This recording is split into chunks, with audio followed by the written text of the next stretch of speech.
he's in his 90s right now. He's been researching depression and anxiety for over 50 years. He maintains, am I broadcasting live? Not live, but it's recorded. Okay. Yeah. He maintains that a child develops what he calls a schema. You've heard this term before, a schema. The schema is the way I look at life. It's like a schema would be like a lens of perception. So what Aaron Beck says is certain people, based upon to some degree genetics and to other degree environment, that's the nature versus nurture split, will develop certain schemas in life. That schema is like a lens which will help you look at life or not help you look at life, or just kind of like clouds your perception of life in a certain way, for positive or negative. So certain people have these positive schemas when they're children.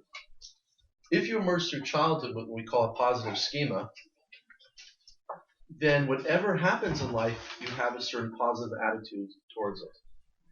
Whereas if you develop what he calls a negative schema, a negative self-perception early on in life, as you go through life, events that happen to you or that occur around you, we perceive through the negative lens. He was basically researching depression and anxiety, mostly depression originally. So somebody that tends to have this negative self-perception or schematic or a schema of a lens which is negative about the world will tend towards greater feelings of depression in life. But if you don't have a positive schema, then you'll interpret events in a more positive light. It all comes back to what the Rebbe said, Trach gut, wenn sein gut. It's really quite amazing. All this psychology just goes back. We can source it in Hasidus very well, this concept of positive thoughts or positive perceptions about the world. And in fact, you don't need much psychology. I believe if you just read Perkei Avos and live Perkei Avos, you do most of this well as well. So it's all about positive schema. That's what self-esteem is all about. My lens by which I perceive myself and the world around me. And that's something that comes throughout a healthy childhood, throughout a healthy parenting-child relationship. And you take that with you for the rest of your life, hopefully. Now, of course, many factors are involved in your self-esteem. That's what I want to talk to you about today. What is self-esteem built upon? It's the icing on the cake, but what is the cake? What are the ingredients of the cake? There are a few main areas which parents need to work on to develop that icing on the cake eventually. And that is communication. Number one, communication. Number two is what I call attachment. And you may be familiar with the books Attachment Parenting. Anybody knows about this? Attachment parenting. So similar to that. I'll talk about that. And then there's discipline. Those are the three main areas I like to focus on tonight. Communication, attachment, and discipline. Why are these three areas important? What do you do to develop these three areas with your child? Okay. In terms of communication, it's not primarily about what you say, but how you listen to your child. This will play into your attachment style as well. When a person expresses an emotion, whether that's your husband or your child or anybody you know, your sister, brother, parents, somebody you work with, the most effective way of connecting to that person is by listening to them. And that's called active listening. I go out of my way to listen to somebody. It's a skill which some people do some people have this naturally, whereas others have to work on their ability to listen carefully. So it's something you need to do if you're not doing it already. Listening very simply means seeking to understand first before being understood. First seek to understand the other person, and then seek for yourself to be understood. Meaning, when somebody says something to you, listen to it, validate it. That's what active listening is built upon. A very effective way of doing that is thinking of yourself as a mirror. When the child expresses emotion, feelings, mirror them back to the child. Now, it may be something you didn't experience as a child, but it is an important thing for you to do, even if it's something new and it's fresh with you. When somebody says something, when a child expresses a feeling, first of all, listen to the feeling. Slow down and listen to the feeling. You might be very busy. You might have other children you're dealing with and have other worries and pressures. But the child primarily needs the parent to be a mirror, to reflect on their emotions. Don't forget, if your child has been going to playgroup or in school all day, not many people are probably listening to your child. They're probably telling your child what to do most of the day, right? Sit in your class, eat lunch, clean up after yourself, draw in your choveret, in your book, your workbook. Don't speak out in class. You can't go to the bathroom right now. That's mostly what you're hearing. When your child comes home, they need somebody to talk to. They need somebody to turn to. If you are the person that listens to them, you become the person that they turn towards.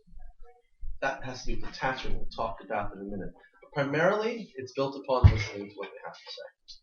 A child comes home and says, I got potched today in the playground. The response should be, it would be helpful to be, oh, you got hurt in the playground. Tell me what happened. It's just that empathy. It happens in a millisecond. It's the mother that listens to that child's feeling that attaches herself with that child. When you do that enough, the child feels he or she has somebody to turn towards.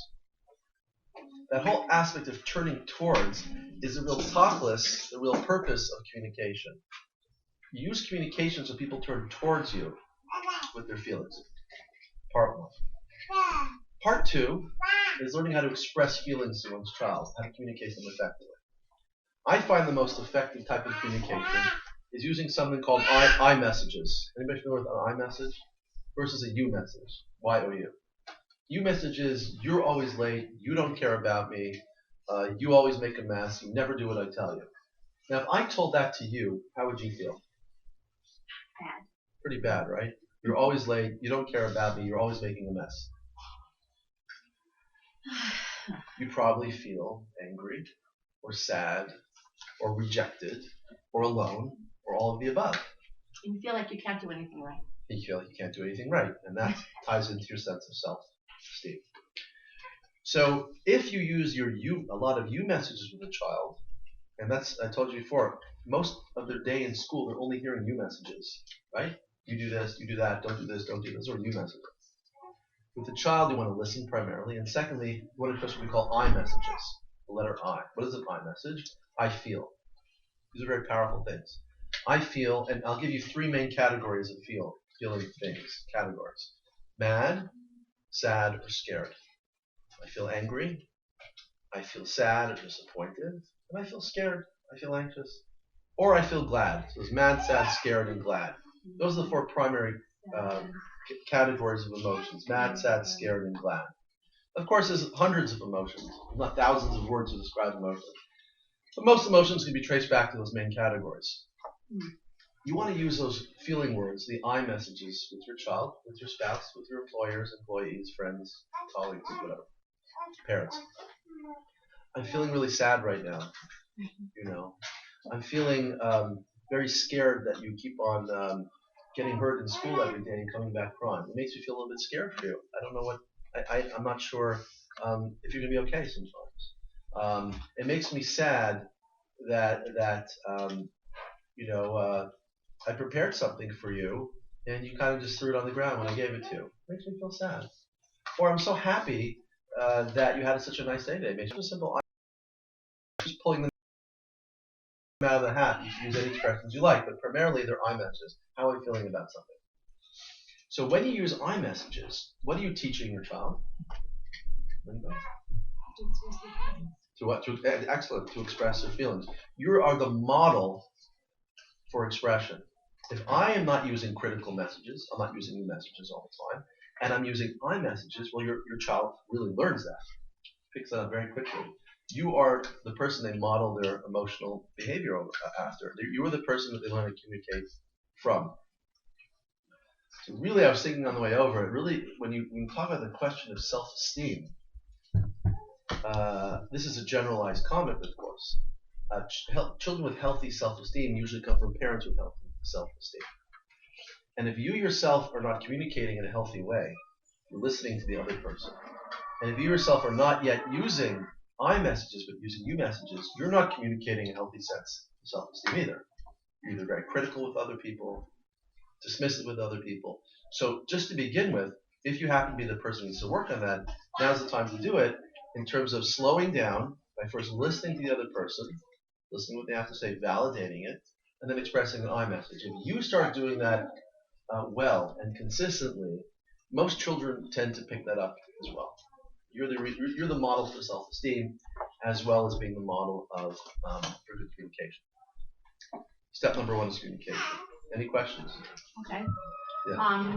So if you don't have such high self-esteem, and if this wasn't done with you, it's a lot more difficult to do it with other people. So I don't know what the question is. Well, I know the answer. I get your question. Here's the answer. What's the answer? You don't work on self-esteem. You can't say, I want you to have good self-esteem. You don't wake up and go, I want to feel good about myself today. It doesn't work like that. It works through behaving differently. So if a person doesn't feel they have the self-esteem, they can still be a wonderful parent by learning communication techniques for building self-esteem. So it's not a matter of what you feel, although it's, of course, it's important how you feel. It's a matter of what you do sometimes from children. So, for example, if you would communicate with iMessages, or just slow down and simply listen to the child, even if you don't feel you have your own healthy self-esteem, the child really learns about self-esteem through behavior. It's not so much about your essence, but about what you do. And by the way, we do believe that through doing also, you also improve your sense of self. So therefore, even that would be helped by communicating in a more positive fashion. I think the question is, if what automatically comes out of your mouth, what automatically comes up for you is the way you were spoken to. Right. Okay, I know we have to work on these things, but is there any way to just make it easier to work on these things, like changing? Yeah, that's actually a good question. That's the question. Well, what I'm talking about is the introduction to that, really. Okay. Is just learning to become self-aware of how you yourself communicate. And of course, we all, as young adults and adults, need to learn about the ways our parents did things to us and how we naturally respond the same way. You have to evaluate, was that really healthy? And if it isn't healthy, make a change, slow down, listen to the other person as they're speaking, and learn how to communicate with positive messages. Okay. That's number 1 is communication. Number 2 is attachment, and it kind of segues from communication into attachment. One of the most powerful things that's been studied over the last 60 years, 70 years, is something called attachment theory. And for those of you who read my books, watched my videos on my website all about attachment parenting and attachment theory, I'll just review it very briefly. But John Bowlby was the father of attachment theory. He was a great British psychiatrist. And he studied mothers and children. And he found that mothers and children have one of 3 types of attachment styles. The first attachment style, he says, is called secure attachment. Secure attachment is the mother who's predominantly there for their child, confident with their child, emotionally present with their child. It does a lot of things I mentioned in communication. Actively listens to the child, expresses a lot of I messages. And I can add to a communication, but now I'll deal with an attachment, expresses a lot of affection, positive messages. I heard it once said in Israel many years ago, it should be at least 4 to 1. For every negative comment you want to make, or request, or demand, there should be 4 positive comments. So for sure, when a child hears over and over again how beautiful they are, especially they are, all the nice things that you want to tell them about them, or you want to highlight, that definitely influences how they're feeling. So a securely attached parent compliments their child as well. What does a child feel like after having a secure mother? The child, he or she feels like they have something to turn towards. Secure attachment is about security. That's the word, secure attachment. It's a sense that another human being is a safe haven, a secure base and a safe haven. I can turn towards another human being when in distress. That's secure attachment. Why is that so important?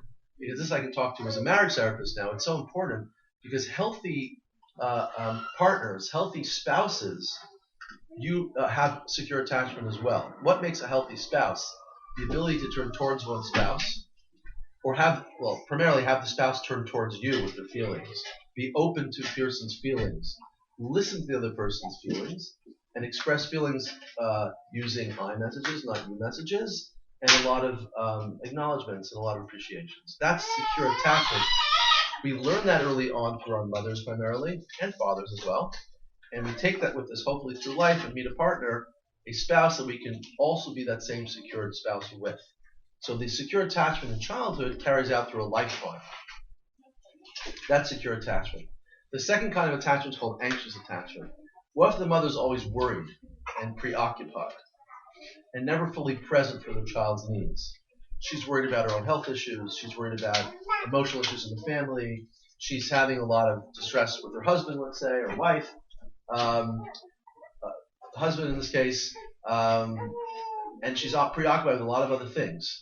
The child never feels the mother is present for her or him. That's called insecure or anxious attachment. According to Bowlby, the child emerges feeling anxious if they're really loved. And they tend to seek out love. They tend to seek out a lot of validation that they're loved all the time. They kind of demand it. And some of those kids get highly reactive, very emotional. They can fight when they're not liked by their friends. They can always feel highly competitive, that they're not good enough, and always be looking for external validation from other people around them to feel good about themselves. That often comes from the mother who's so anxious and so preoccupied, she never gave that child that feeling of secure attachment. That child grows up, and when they get married, they tend to fight for love a lot in their marriages. And they tend to pursue love and feel desperate about it and fight it. They often say, you don't care about me, you don't love me, you're never here for me. Those are the types of words you hear from an anxiously attached person. And the third type of attachment is called avoidant attachment. According to Bowlby, avoidant attachment, the mother was cold, distant, and abusive towards her child and really shut down emotionally. They don't communicate well. They don't express feelings well. And they don't really listen to their child's feelings. That is what he called avoidant attachment. And that child tends to be shut down, doesn't express emotion, and has no room to listen to other person's emotion as well. They have difficulty in marriage because they tend to shut down their emotional needs from their spouse. They tend to withdraw from their spouse. So why am I telling you all this attachment theory? Because the goal of healthy parenting to build self-esteem is built upon secure attachment. Building secure attachment has a tremendous impact in the child's self-esteem throughout their lifetime. Secure attachment basically means your availability for your child. I'm here for you. It's that message that I'm here for you. You can turn towards me in a time of need. I'm here for you. That message imprints upon the child that secure attachment, which they take with them throughout their lifetime. So it's very, very powerful. How do you work on that secure attachment? Well, first of all, think about the importance of being available for your child. Now, of course, if you have little kids and you're so busy and probably you're working too, or whatever you're doing, it's going to be hard. But realize that it is important to work on the availability with your child. Availability is sensed by children practically excuse me, by spending quality time with them. So, if they come home and they want to play on the floor, you sit down on the floor and play with them. It's like that special time with mommy or daddy, whoever's home. Spend the quality time. I often suggest to parents to spend quality time with each child. Yeah. Yeah. This quality time, let's say, for example, because realistically, I'm saying we're not all such patient people all the time. Right. It's hard. And if we know, we have to give half an hour, then I could do it. Because I know. Like, is there? I know you can't do this a certain amount. Our children are home for like a few hours a day, but like. To be present with them means to answer their questions, to sit with them, and how much of the day is like I never really put it into. I don't know, I never know if I'm too much sitting with them or. Okay, you're asking a great question. I'll answer it like this. It really ties into the attachment styles. Let's just deal with one side first of all. Just try to spend as much time with your child as possible, as humanly possible. If you can't do it, you can't do it. I often say it's more about quality than quantity, to be honest with you. Because everybody's very busy today with working different jobs, and the mother's working and the father. It's just, even if you have the 10, 15, 20 minutes, half an hour with that child, it's attention time, it's presence, it's eye contact, it's availability. It's not on your phone constantly when they're trying to talk to you. It's just like, I'm here for you right now. Now, what you're asking is another interesting question. The flip side, what if you're with your kid too much, too attached? That's what we call, that could be like an anxious attachment to some degree. Or if there's some kids that's just like, it's never enough. Yeah, it's never enough. Right. And that really brings out the real point about attachment and healthy self-esteem is a parent it needs to learn to be, you have to be attached at times, but give their space to their child as well at other times. They have to learn the balance between too much anxiety from the child versus too little attention paid to them. So the mothers that tend to be too always worried about their children are not necessarily doing a healthy thing for the child as well. It's kind of finding a balance. It's a trick. There's no scientific way to measure it, but it's finding a balance between too little engagement and too much engagement. As the Rambam said, Shvil Zahav, it's always the middle way. In fact, throughout psychology and relationships, it's always about the middle path. Not being too close, but not being too far. In unhealthy human relationships, because I'm a family therapist, when I'm dealing with in-law issues or sister and brother issues or all types of issues, the rule is, with family, don't be overly fused, and don't be overly distant. Meaning don't be too close, don't be too far. Find a balance in the relationship. So parents that just smother their kids and never allow them to feel feelings, never allow them to experience life, are not necessarily doing the child a favor as well. So, in other words, you need to have at least the quality time with the child and say to your child, well, I can't spend time with you right now because I'm busy doing this right now. I'd love to play with you. And that's okay. As long as it comes with a bit of love and understanding, and the child's communicated too, I don't have time right now for you, but I gave you time before, I'll give you time soon. And you actually do give that time afterwards as well. The child feels that secure attachment. So you don't have to be always there for them, constantly playing with them. They have to learn how to grow up also a little bit. Of course, as little babies, you can't do that. Which is hard. As they go. Sorry, we don't know what goes on in school, right? So sometimes I think like those 5-6 hours that he was in school, how much, I don't know exactly, like the type of, you don't know if when they come home they need those 3 good hours, and the teachers are, we don't know what's the dynamics of school that's going on. Exactly. So it's very hard to know how to fill in the blanks when they get home. Right, that's a good point. Most likely, kids that tend to act out at home, this is a real tricky thing, and I'm giving a lot of insight after raising kids over the last 20 years already. Sometimes the kids come home all dysregulated, all upset. Get ready for it. You're not there yet. But that's okay, because they're under a lot of pressure in school. Even if they're in preschool, it's like social pressure. It's having to do with what the Memora wants. It's drawing, it's writing, it's dancing, it's singing. You're doing things they want you to do in that group. Not necessarily a lot of private individual time they're getting in school, being nurtured, so to speak. And it's a lot of work. School, we've always discovered, everybody felt that pressure as their children. Sometimes just kids come home and they just kind of need to let it out a little bit. So be careful. I've worked with a lot of mothers and fathers over this. Don't jump the gun and interpret a kid being a little crazy when they come home as there's something wrong with them. Or there's something terrible in the school going on. It could just be fine. It's because there's a lot of stress for certain kids being in a classroom. They come home, they need to let it out a little bit. So let them let it out a little bit. Spend quality time with them as much as you can. But you don't have to overdo it and feel if you're not there all the time for them, then they're not going to be healthy. And that's really self-esteem. Self-esteem does not come from smothering somebody. And this is segueing to another great point. You can't give your kids self-esteem by buying it. There's a tendency. I just wrote an article about this last week in a magazine in Barcrow called Weekly Link. Actually, it's coming out this Shabbos. It's called How to Say No to Your Child. Maybe I'll talk about that right now because it's important for self-esteem. Some parents feel that they have to give their children whatever they want all the time. That's the kind of question she was asking a minute ago. But is it really healthy? Is it really healthy to give your child everything you want, everything they want all the time? Well, let me ask you a question. If your biggest tithe is chocolate ice cream, which is me, by the way, and I was given a free pass to Sweet Expression to eat as much ice cream as I want the entire week, and I had to sit in the store for 2 hours a day, and I ate ice cream all day long, what would happen after the second day? I'd be really sick. I'd be putting on weight, I'd be eating too much cholesterol, and I'd be really sick from the ice cream. So giving me the opportunity to eat ice cream all the time would not be very healthy, correct? It's the same with children. Just because you feel like you want to give your child everything he or she wants all the time doesn't necessarily make it healthy. In fact, real life doesn't work like that. If you hurt your body by abusing it with too much food, you're not healthy.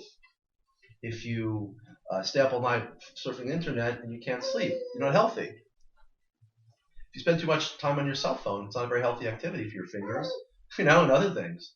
And your relationships, they're not healthy. Everything needs balance, the sense of balance. So therefore, saying no to your child sometimes can be a very healthy thing. Very healthy. And some parents feel, by the way, that they didn't get everything they wanted when they were a kid, right? Because that's just life. They try to make it up when their parents give me every single thing my child wanted, I'll give it to them. But that does not necessarily indicate the possibility of a healthy child getting everything they want. Because what is real life about? Do you get everything you want from your jobs? Do you have the size of house that you want? Do you make the salary that you want? Do you have as many vacations as you like? And the answer is probably not. Because you can't get whatever you want. In the real world, you have to work hard. You have to work very hard. Do you get paid at the beginning of the week or the end of the week at your jobs? Or the beginning of the pay cycle or the end? The answer is the end of the pay cycle. First you work, then you get rewarded, right?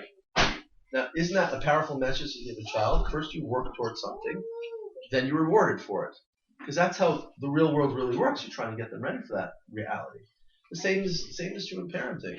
There's plenty of room to spoil your kids and have a great time with them, but they also have to work for things because they have to learn about real life. You don't get your treat until you finish your homework, right? You can't play on your DS or have computer time until your homework is done. First you work, then you get rewarded.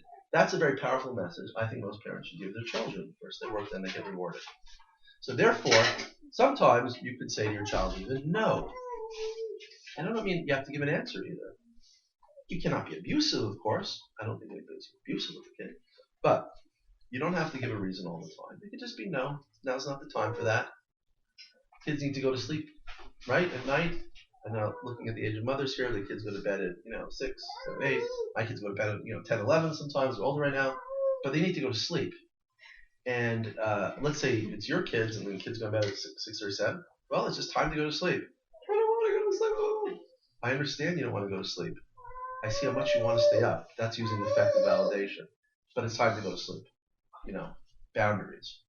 And we found out in psychology many years ago that children are actually calling out for boundaries more than you think. People want to be stopped. People want somebody to stop them sometimes. They actually feel more secure when you say no than you say yes. So just realize, saying no is not always a punishment within reason. It's actually very helpful. When you're told no in a non-abusive way, but in a real way, no, you can't have that now. Well, you're learning that life has limitations. You're learning that I have to control myself. As well, you're learning that perhaps I have to work a little harder to get something I want. You even grow more when you're told no. So don't be scared to say no to your children. So again, it's going back to the Rambam, Shvil Zahav, the middle path, the golden mean. Find a balance between giving and also a certain sense of order and discipline.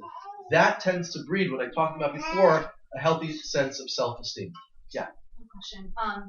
Has there been any research on attachment between parents along gender lines? Like I have boys, and my husband works really long hours. Right. So I'm basically like the main parent. Yeah. So do you think the boys need more time with me specifically time with their fathers, or can they create healthy attachment relationship with primarily their mothers? Well, the reality is that's what you have, and they definitely can develop healthy attachment with you.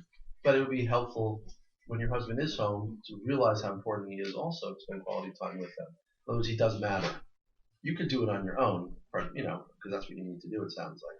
But you could have a talk with your husband and say maybe it would be helpful for you also to get more involved when he is home. I guess that might be just Shabbos, right?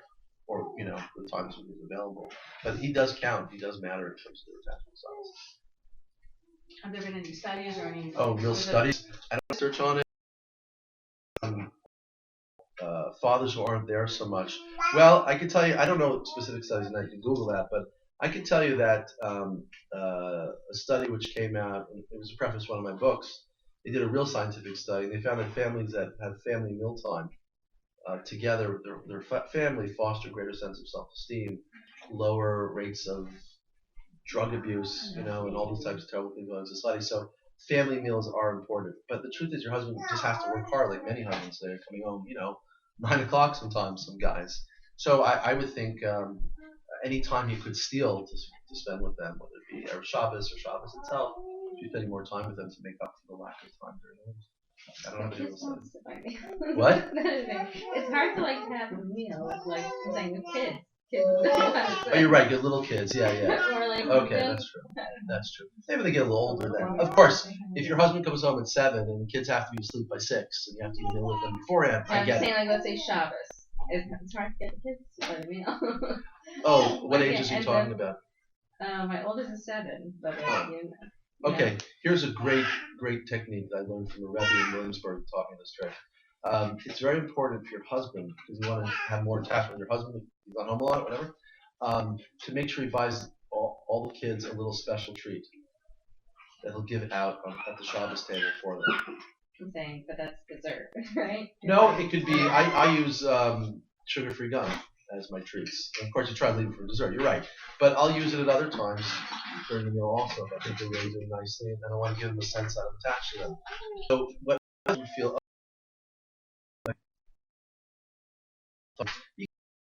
or pulling out his coloring sheet of the parsha, whatever that is, it's that moment where the child gives something over at the table, participates, and is rewarded, so you can get your kids ready as they get older for knowing that special time to be together. Yeah. By the way, I don't have little kids anymore. I do have a 17-year-old daughter that I'm dealing with issues, and I have a 28-year-old son. But I once read this idea for when you have little kids that I really think is really great. It's like, you know how the French eat salad for dessert? Right. So this is also, they're getting dessert and they're getting something healthy. Dessert is like, if they could stay up long enough, dessert is when the father gets home. So when the parents are starting their meal, the kids eat the salad. It's really the first course for the parents, but it's dessert for the kids. They get to spend a little time, maybe like with the father or whatever, and then they go to bed. Like, it's just seems like a cute thing to say right now. That's really cute. Can you say that again? Desserts for the salad? For the, well, like in the French, the dessert is salad for the kids, and so they like you, like your husband and you could like start your meal with the salad, but they have the salad with you and then they go to bed, so they're They're for the second part of the meal, yeah. so to speak. So yeah, as much Something as you like can that. try. Assuming your husband comes on at the same time every night, but Right. it's salad time. Yeah, I understand. You Right. you try to or You whatever try if you to, can. No, it's very hard, especially when you're just starting on business in your late 20s or 30s, and you're just starting to work in a job, and the hours are long and hard. So of course it's difficult for fathers, but when they can spend time with us on Shabbos, you tell them something that you try to.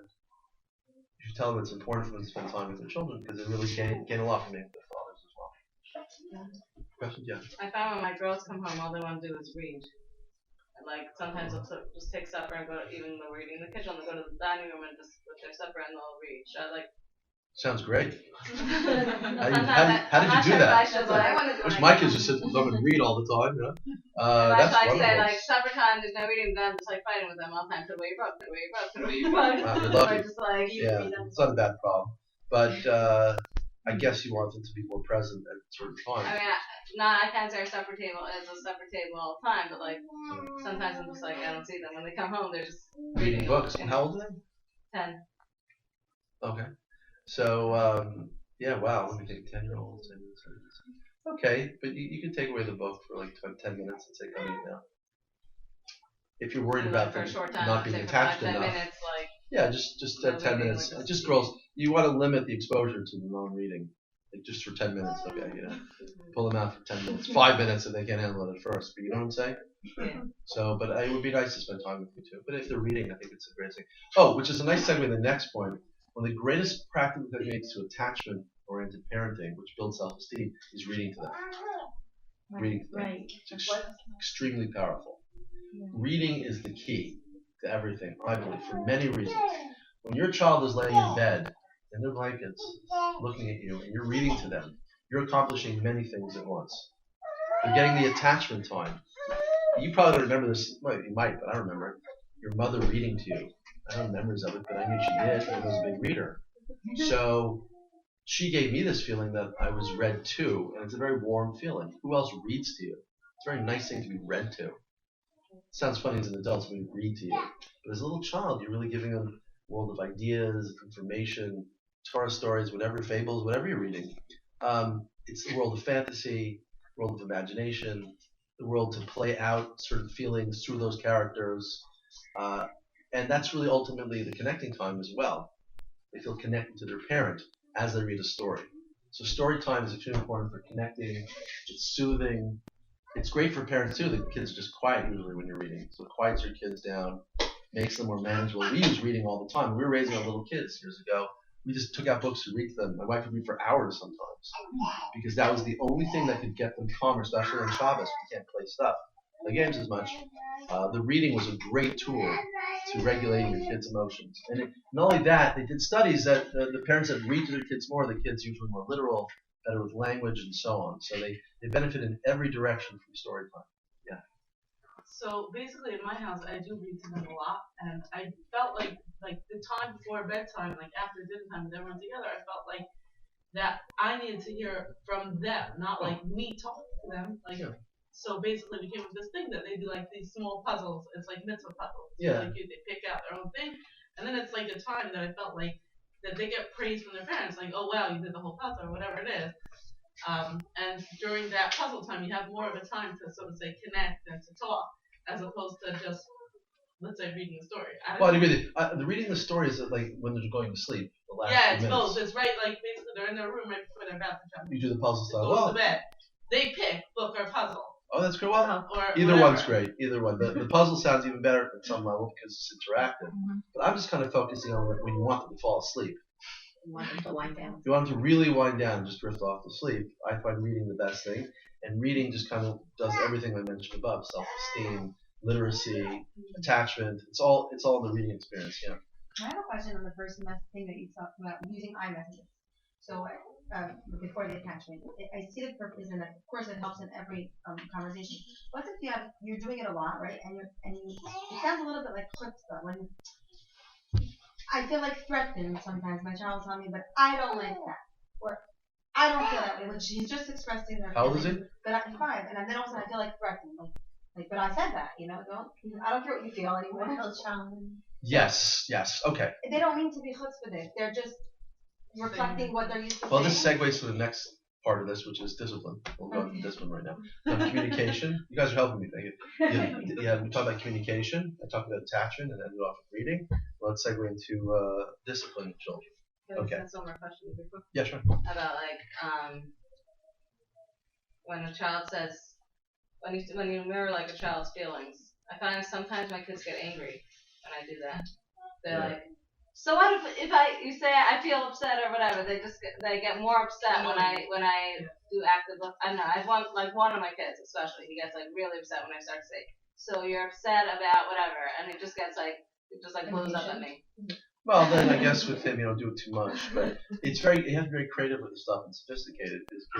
I find as the older ones just get angry. The little ones, so okay, they'll listen, and the older ones will be like, yes, so what? Whatever. Well, I'm the worst. My kids make fun of me. I'm a psychologist. Oh, there you go again with the active listening. Stop it.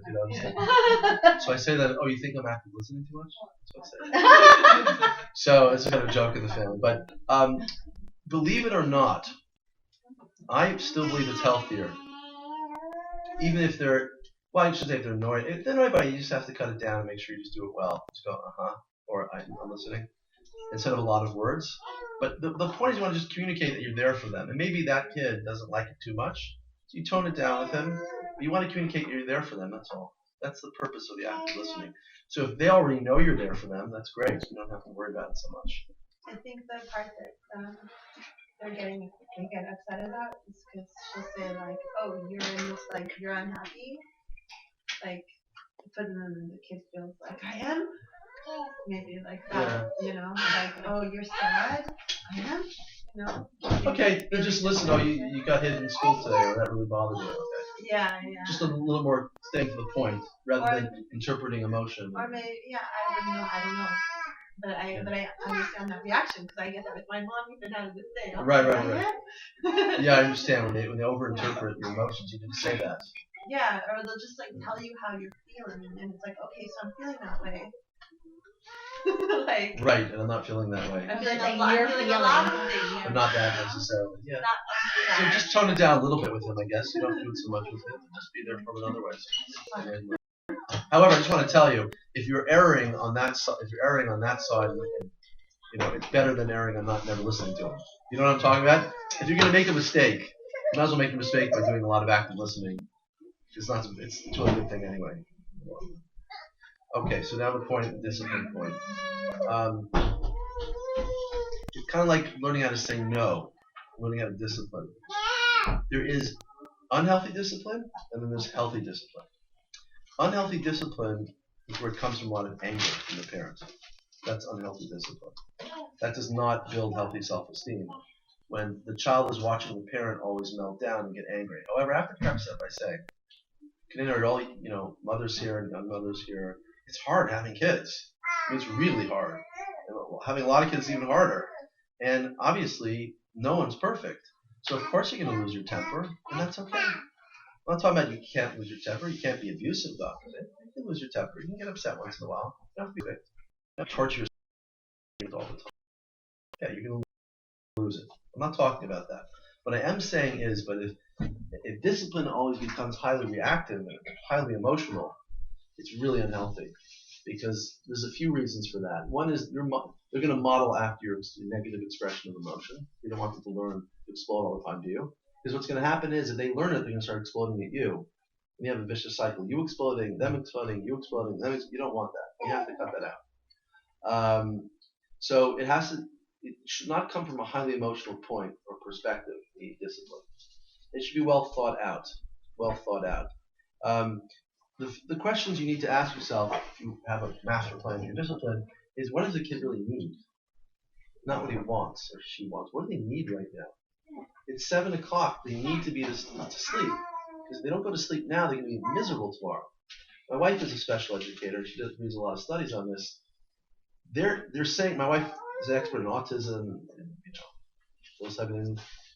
But she reads a lot of studies on ADHD and other things. She's told me a recent study which claimed very clearly that they keep on, many people misdiagnose ADHD. It's just exhaustion. No, it sounds funny, but it's very serious. Kids that don't sleep enough will have similar behavior to ADHD in school the next day. They can't concentrate. Think about it. Sometimes adults are like that. Yeah. Right, we're all like that. You can't concentrate, and you're acting out of control, and you're cranky. Yeah. So you get, ADHD, or you didn't sleep enough. So be careful with this. Kids need to sleep. So the first question, discipline is, the child 11 o'clock. Right now. I feel. The question is, what is that's the first level of assessing discipline. What does a child need right now? Should the child be eating a lot of candies before they need to? But do they need to? The answer is no. Meals. So they don't need to eat it. Get it? Just objectively really need. Step back. What do they need? Just as an aside, what I call a technical error. Let's say you take your kids out, and I'm wishing this happened in July, it'd be like 85, 90s right now. Can you imagine? Degrees. And you take them to Prague, starting at 9, and it's 2:30 in the afternoon, and they're cranky. Who made the mistake? You did. It's too hot. You took them out and have sun on, and there's some parents council will actually get upset. I took them out and they were all like cranky and fighting. And the truth is, how long did you take them out for? So the question goes back to, what do your children really need? They need to sit down in a sheltered area. They need to be home in air conditioning. They cannot be out here at 2:30 in the afternoon anymore. They can only handle a 3-hour stint, so to speak. So always ask yourself, what does a child really need before you get upset at them? Perhaps you made the mistake in that extreme example, but think about it. Is this a technical error from your perspective, or is it something else? So let's assume that you know now the child needs to be asleep, or they can't eat those candies, or whatever it might be. So you can do a few things. You can say, now's not the time to eat that, or now it's time to go to sleep. They may start crying, but I want to stay up later and I really want to eat that. Okay. But what's important now from a discipline perspective is not to overreact to that. You could listen to it, first of all, and say, oh, you really want to stay up, right?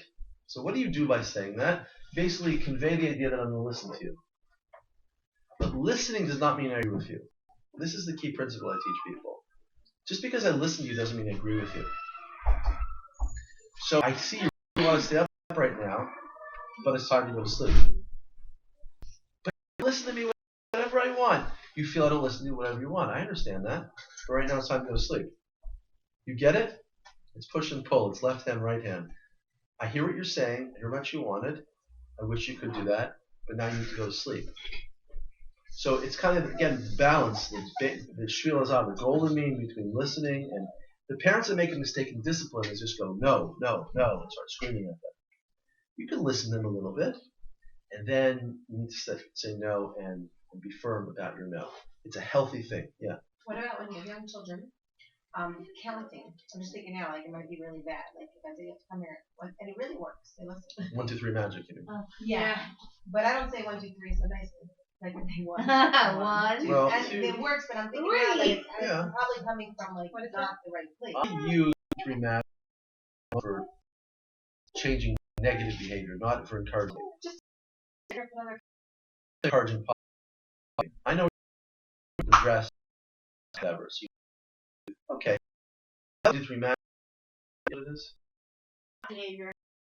So let's stop it. Touching, throwing. You say that's 2. You get to have a time behavioral. Yeah. Let's say my like go to time. That's why it's for hitting. That way they know the limit. I just felt like, I mean, this is from behavior, whatever. But basically, let's say they just hit 3 times, so you get like 3 times on the free pass. But then they just know the first time. Like everyone knows hitting goes to timeout. Yeah, well that's fine. That's good. You can be hitting.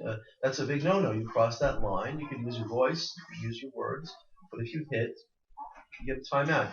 I'm just pointing out that certain behaviors you could give them a limit. It doesn't have to be just hitting, something dangerous like that. It could be smaller noises like screaming or grabbing a toy or something, or acting out of control.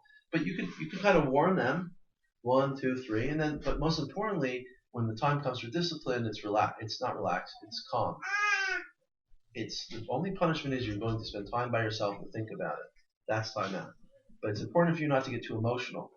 If you get too emotional and excited, you give them what we call negative attention. They actually are craving that as well. The more you want it. It's hard to think about this as adults, but children actually get a certain pleasure from their parents screaming at them, believe it or not. At the same time you hate it, you get their full attention. So it's important not to get overly upset when you're disciplining. Unless you're doing something like really dangerous, gasoline in a match. I mean, that's horrific. But normal things, which you're mostly going to do, you just say, well, I guess, this is not acceptable, and it's 1, 2, 3, and it's time out. Yeah. So what do you do for the start? Start behavior. Get positive. I would suggest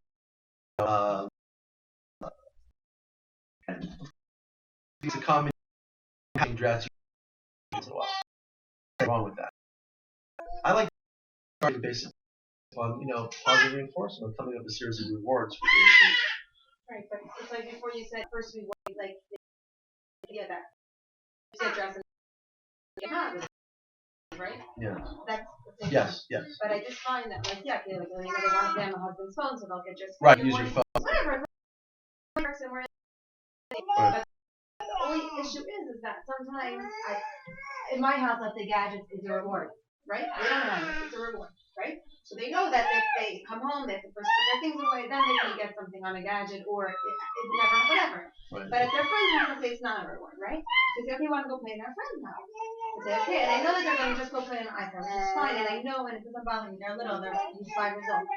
But then they don't. Basically, I feel like in my house, and it's like, oh, it's so like basically you only get to watch a video if you first do something that's hard, like not hard. Like in their house, they just first get it. you put away, let's say it's not hard. First put away your sweater and your boots, let's say, right? Yes. So it's a reward. But then on the other hand, it's you can't tell them. I don't know. It's very like should a gadget be a reward or like a video? Let's say a video. Would that be a reward or just a part of just life? Do you know what I mean? Yeah. Well. Just a part of life. Well, it's like this. Like the 5 love languages that lecture gives. So similar to that, I'd say kids have their own love languages as well. So some kids, videos are rewards. Some kids like not. Some kids like reading to them. Some kids like playtime. Some kids like money. Depends what you define as their love language or the reward language, so to speak. However, I tend to use rewards cautiously, carefully. I only do positive reinforcement when it's a necessity. I don't want to overuse rewarding. Get dressed, you get a reward. Eat breakfast, you get a reward. Go to school time, you get a reward. You go crazy from this. So, and it's not healthy. It's too much rewarding going on. The whole thing of using positive reward is to be used carefully, meaning by identifying really critical behaviors that you'd like to change. If they're the dangerous behaviors, or if they're positive things like doing better in school, or doing your homework. Would it be kind of like to create a habit, and then once they have that habit, then you slow down? That's exactly what we do. What we do is we basically start with we limit the demand. It makes it doable by the child. They can't do homework for an hour. They can do homework for 10 minutes. Let's say, big example. Then they get a reward. Whether you're going to bake something for them, if that's their love language, they like getting cookies or something. Food is not a love language, by the way, but I heard a rabbi just made a book on like 6 love languages for Jews, and he added food. Anyway, I thought food is under service. Is that under service? Could be. Okay. Yeah. No, he just wrote. Briefly, what are the 5 love languages? The love languages are words of affection, acknowledgement, quality time, gifts of presence. Touch. Touch is the last one. Acts of service, meaning you physically do something for the other person, clean up, you help, throw out the garbage, stay up at night, and then touch. Words of affection, quality time, gifts of service. Gifts and presence. Gifts and presence. Acts of service. Oh, acts of service and touch. And touch, yeah. So you want to use reward effectively. I wouldn't over reward them for getting dressed in the morning, but you could try it a little bit. What he was saying is, in a row, they get used to it. You don't have to reward them anymore. Kind of retrain them with positive reinforcement. You can just try that also instead of using 1, 2, 3. What's the best way then? I use 1, 2, 3 a lot, but not like this is 1, 2, 3. More like 1, 2, 3. My 3-year-old, he keeps coming out of bed, so I can't. He runs back to bed. What's the better way to do that? Again, it's not a better way. You could do it if it works. If it works, do it. Keeps coming out. Okay, but it works eventually. You might want to positively. If you peppers on the or whatever that is, that's all. He goes to bed one night. Right. Can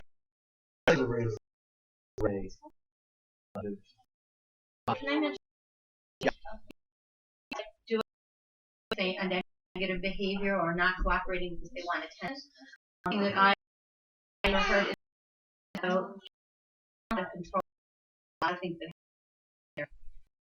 So they just don't feel have some control. So I was just thinking of something I heard Rabbi Manis Freeman once said about like when you're putting a kid to bed and connecting it to this idea of the kid feeling like they have control, but you're still the one. Basically, while you can jump to bed, into bed, Exactly. you can hop to bed. Which would you like to do? That's right. But you're going to bed, but you That's have that element of control, and Yeah. then you don't fight it so much. So just I don't know. Well, I'm gonna have to stop now at this point. Yeah. But I'm gonna tell you that I had parents came to me. They had a teenage son coming back from yeshiva, and the kid wanted to play video games all day. Right. And they said no. So I said, well, you could say no to your child, but better yet, be proactive and make sure you have plans with that child when they come home from yeshiva to take them out for a day or two. Take them downtown, take them to the park, do something with the kid. So I said, well, what if he doesn't want it? I said, that's not an option. I said, we're going out today when you come home. Would you like You can do this. Right. We're going out. So you have a will. Members. Also, like, see, like, control. And then there are you It's really great. in control what you want. Have Right. great it's like choices. Vanilla. You finish 7. You finish whatever you want, but it's the parents want it. Choices is a also makes they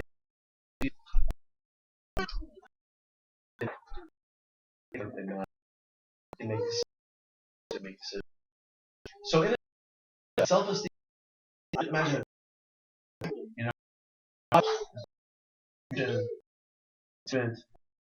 healthy discipline, and the totza of that, the icing on the cake, is a healthy self-esteem. You don't make somebody have self-esteem. We learned today you don't get it by giving them a lot of presents. That doesn't work. It does not work by giving in. Just by giving them a lot does not mean that they can have poor self-esteem by giving them too much. They can become impulsive if you give them too much. So I've seen the opposite with parents.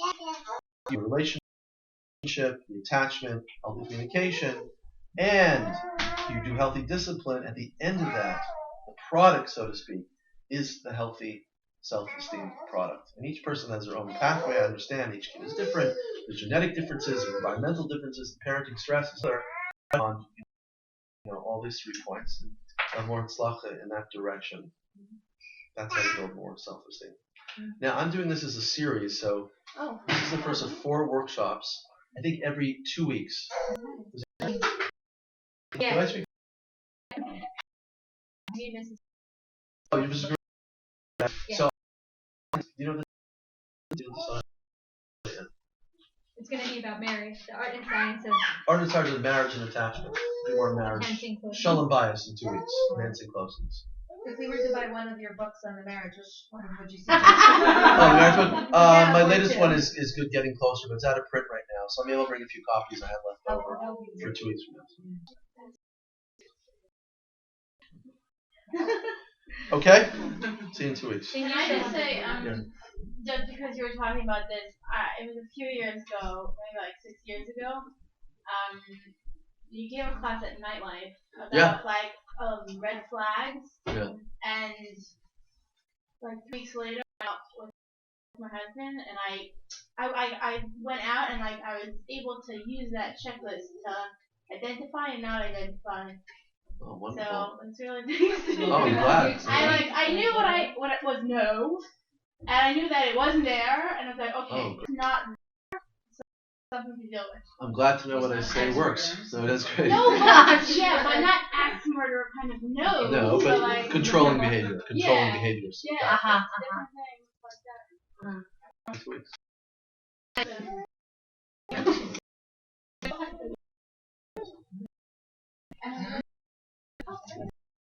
apple cake and chocolate cake versus coffee and tea. I knew that this was Hard.